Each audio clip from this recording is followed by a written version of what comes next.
Thanks, Arlene. And I would also want to thank WAN-IFRA for this continued opportunity of engaging on issues related with young readers.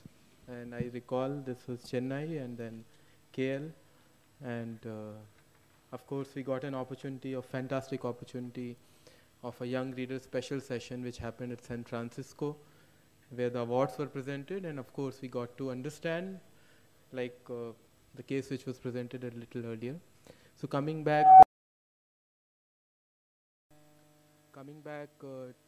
hello, coming back to iNext, the presentation schedules these 6-7 domains. Where does it iNext come from? In the scheme of Jagran Prakashan Limited, which is a 4,500 crore market capitalization organization with about 1,200 crore rupees of top line, and a range of products as well as within print as well as outside print in the sphere of out of home activations and other domains. What is iNext Youthosphere? And the way we have looked at in the last 4 years, mind you, in all 12 editions which we have are in the tier 2 cities. And in fact, 10 of those are in tier 2 cities and two of those are in tier 3 cities. So we have not seen the young reality or the young urban world's reality from the 8 top metros point of view. We've seen it from the point of view of the second towns of this country. What we did, why we did, how we did it, what else do we do? Now specifically the example in case is activation project which we took up for connecting with the young readers. So that turns out to be the case in example, and the rest of the things are aligned with it.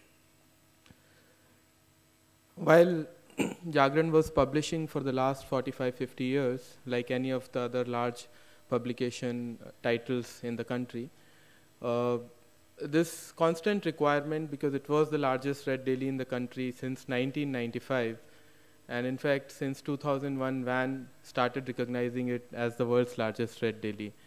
We were in almost about 10 North Indian states. So the question was that if there are urban readers who are within the city limits, and within that there are set of people who are younger in terms of the age profiling.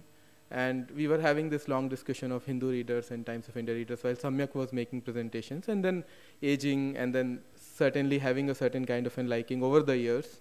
How would these people be addressed, and what are the kind of requirements which they have in the tier 2 cities specifically, where there is a lot of expectation to know about the world which they are not into. While I would probably say in the top 8 metros, there is expectation to know about the world they're living in, and probably there are aspirations about that world itself. While probably when we come to tier 2 cities, there's expectation to know about the world they're not in, and probably an information about the world they are in. So there are like this kind of a change comes in. We, in the process of understanding the need gap which we had for the young readers of Dainik Jagran, realized that in these urban towns, there could be a possibility of a clearly available, distinct TG, segmented TG, which is probably going to look for a product which is going to be very different from what Jagran is providing.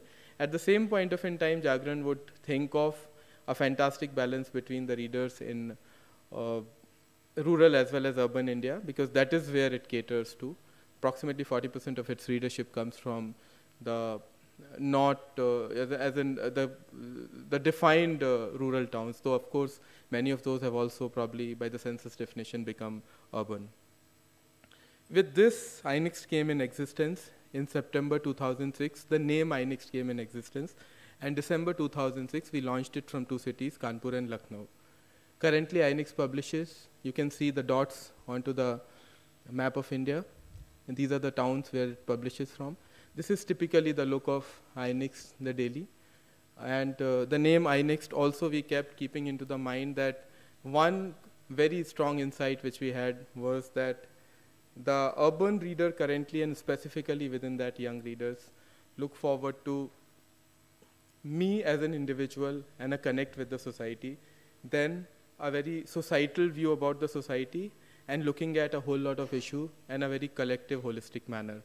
So that's something which is, I think, a universal truth, where there were a lot of researches across the globe which were pointing towards it. There were Asian researchers. Typically, we don't pick up global researchers because we believe there is a kind of a Western world influence to that. So even the Asian reality was indicating exactly the same, especially in the age group 15 to 24, wherein I was very important, and things around me and how the life is going to change around me. The language, in terms of how the product is, the three things if I talk about, the product had a lot of things for us from which we had to pick up very few things. So first of all, if I come on to specifically the target, we identified that we would cater this product to those who are between 15 to 25 and those who are between 25 to 35. This is going to be a core TG. And we are creating a product for this age group. Anybody else who wishes to read it is welcome. We won't really bother. We'll not even do creations for them. The second we identified that will be for SEC A B1. This we identified also from the marketing perspective as well as from the perspective wherein we could think of quick changes in the perception about the changed reality of society and several such things. And we then identified that what is it which entices them the most, not in just content, in the language of communication. So we came back with this understanding from the readers that it is important for us to communicate with us in our own lingo. Now, own lingo, when defined, reached into a level wherein it had to be a bilingual or a bolchal ki bhasha. Whatever the way we speak in our regular life, the communication happening that.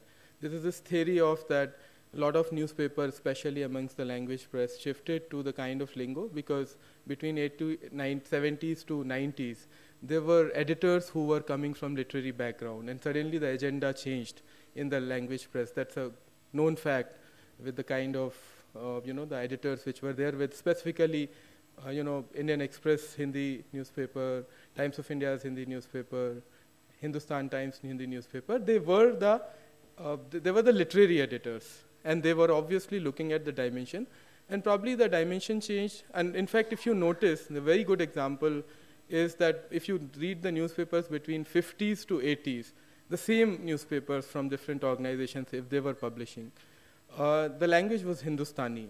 It was a far more easy to understand and comprehend Indian language. So there was this big disconnect which came in. The second big disconnect was that unlike rest of the world, or probably in some of the other part of the world also, we have very quickly adopted a language which is mix of multiple words from multiple languages. So that is something which need to reflect immediately.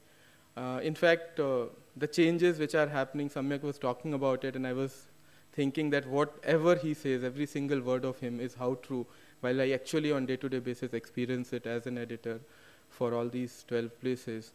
The way we interact and transact with our readers, it was important for us to communicate in their own lingo. For instance, we couldn't have been very dominating, we could not have been very authoritative, we could not really have been like a Shobha Day or Bachi Karkarya. When people are not really going to respond to the kind of communication. So we had to work on a very different editorial page, which is called iView. And the kind of writers who write for us are RJs in certain station, alumni of IMs in certain other places, sometimes some fashion student, some bizarre set of people. The definition of identifying that who would be the edit piece writer for us is that they are not supposed to be generally considered intelligent set of people. I mean, they need to be intelligent, but not really throwing intelligence by every single word in the way they write. And so that is how, this is something which suddenly, repels the kind of reader we are talking about. Then, of course, the positioning, if I go to that, and we picked up certain things out of this entire chunk. So basically, fun, bilingual, compact size, urban, lifestyle is the product. In terms of the target group, these are aspiring, living in mini metros, young at heart, non-conformist, very important for us. We are not talking about those who are rebellious. We are talking about those who are non-conformist, who are willing to agree to look at everything not in a definitely defined manner, who are very comfortable if certain things don't fit into the larger scheme of things.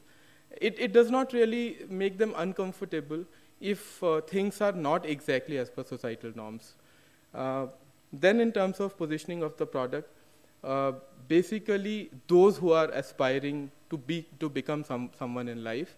We recently did a management students interaction program, which we keep doing. We go to a lot of campuses all across, and in one of these interactions, I asked them that please tell about the 10 key issues you believe in your city we should cover. And prior to that, Arushi had happened, so we thought that we also had an incident in that city wherein there was a young girl and there was there was a very, so those set of incident which happened with her was again to be quoted there.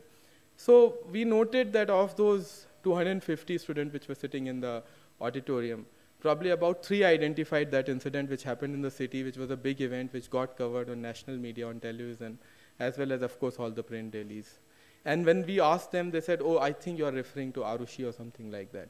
But when they told us about the issues, there were these 10 different issues which came in, which were about development, which were about relations, which were about human issues. And I'm talking about the product iNext, which is separately priced, which is separately sold in the morning, goes to the hawkers on the newsstand, does about 3.5 lakh copies, is the largest read compact daily in the country. Now, it is important to tell you that now that it has 22 lakh readers, which is higher than Midday, which is higher than Mumbai Mirror, which is higher than Mail Today, which only is about 1/10 of the kind of readership iNext has. And with this, with this kind of at least a sizable chunk of readers I'm talking on behalf, the understanding turned out to be that they're definitely necessarily looking forward to more positivity, and this is not a very style statement or cliched word. They're definitely looking forward to the kind of things which are more solution-centric than anything else. So in these 3 things, I also want to add one more thing, that recently there was this client who does fantastic automobiles from Bombay, asked us to get something. We need to find out what would be a go green kind of a campaign. They're working onto it. I think today the campaign is out in Times of India. So when we went to our readers, and we do researches and questions on a lot of things, it turned out to be that on this topic, go green, we have received maximum phenomenal responses from the readers. So that has been fantastic. So this is a background on the TG, the positioning, and the product we come in from. Samyak has spoken a lot about it. I would probably just say that these are the domains within which we have to tackle them every single day.